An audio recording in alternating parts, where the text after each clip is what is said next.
Hi friends, ഞങ്ങളുടെ പുതിയ വീഡിയോയിലേക്ക് എല്ലാവർക്കും സ്വാഗതം. ഞാൻ ഇന്നിവിടെ മുടി വളരാനും മുടിക്ക് നല്ല തിക്നെസ് ഉണ്ടാവാനുമായിട്ടുള്ള ഒരു ഹെയർ പാക്കിനെ കുറിച്ചാണ് പറയുന്നത്. അതിനായിട്ട് മുട്ട, മുളപ്പിച്ച പയർ, നാരങ്ങ, ഒലിവ് ഓയിൽ, കഞ്ഞിവെള്ളം, കടലമാവ്, ചെമ്പരത്തിപ്പൂവും അതിൻ്റെ ഇലയും എടുത്തിട്ടുണ്ട്. ഇനി നമുക്ക് ഈ ഹെയർ പാക്ക് എങ്ങനെ തയ്യാറാക്കുന്നതെന്ന് നോക്കാം. നമുക്കിനി ഇതെല്ലാം കൂടെ ഒരു മിക്സി ജാറിലിട്ട് അടിച്ചെടുക്കണം. ഒരു ഗ്ലാസ് കഞ്ഞിവെള്ളം എടുത്താൽ മതിയാകും. ഞാനിപ്പോൾ എടുത്ത കഞ്ഞിവെള്ളം കുറച്ച് കൂടുതലാണ്. ഗ്ലാസ് കഞ്ഞിവെള്ളം എടുത്താൽ മതി. മുളപ്പിച്ച പയറാണ് വേണ്ടത്, ചെറുപയർ മുളപ്പിച്ചത്. പിന്നെ മുട്ട നമ്മൾ ഈ ഹെയർ പാക്ക് ഇടുമ്പോഴത്തേക്ക് ഒരുപാട് ഡ്രൈ ആയിപ്പോവും. അതുകൊണ്ട് മുട്ട ഇടുന്നത് നന്നായിരിക്കും. അതാകുമ്പോൾ മുടി നന്നായിട്ട് സോഫ്റ്റ് ആയിട്ട് വരും. അല്ലെങ്കിൽ ഹെയർ പാക്ക് യൂസ് ചെയ്യുമ്പോഴത്തേക്കും ഒരുപാട് ഡ്രൈ ആയിപ്പോവും. പിന്നെ ചെമ്പരത്തിപ്പൂ ഇലയും ഇട്ടിട്ടുണ്ട്. പിന്നെ 2 സ്പൂൺ കടലമാവ് എടുക്കുന്നുണ്ട്. അതിൻ്റെ കൂടെ 1 സ്പൂൺ നാരങ്ങാ നീര്,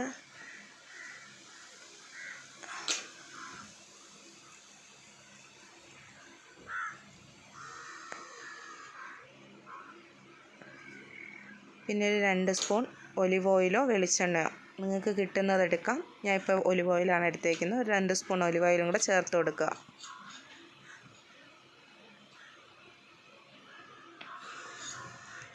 അതിനുശേഷം ഇതെല്ലാം നമുക്ക് മിക്സി ജാറിലിട്ട് നന്നായിട്ട് അടിച്ചെടുക്കാം. ഇത് കണ്ടോ, അത് അടിച്ചെടുത്തപ്പോൾ ഒരുപാട് ലൂസായിപ്പോയി. ഇത്രയും ലൂസായിട്ട് വേണ്ട, കുറച്ചും കൂടെ തിക്കായിട്ടിരിക്കണം. അതുകൊണ്ട് 1 ഗ്ലാസ് കഞ്ഞിവെള്ളം ഉപയോഗിച്ച് ഈ മിക്സ് അടിച്ചെടുത്താൽ മതി. നമ്മളിത് മുടിയിൽ തേക്കുന്നതിന് മുമ്പായിട്ട് കുറച്ച് എണ്ണ മുടിയിൽ നന്നായിട്ട് തേച്ച് കൊടുക്കുക. അല്ലെങ്കിൽ ഇത് പാക്ക് ഇടുമ്പോഴത്തേക്കും മുടി ഒരുപാട് ഡ്രൈ ആയിട്ട് മുടി പൊട്ടിപ്പോകാൻ സാധ്യത ഉണ്ട്.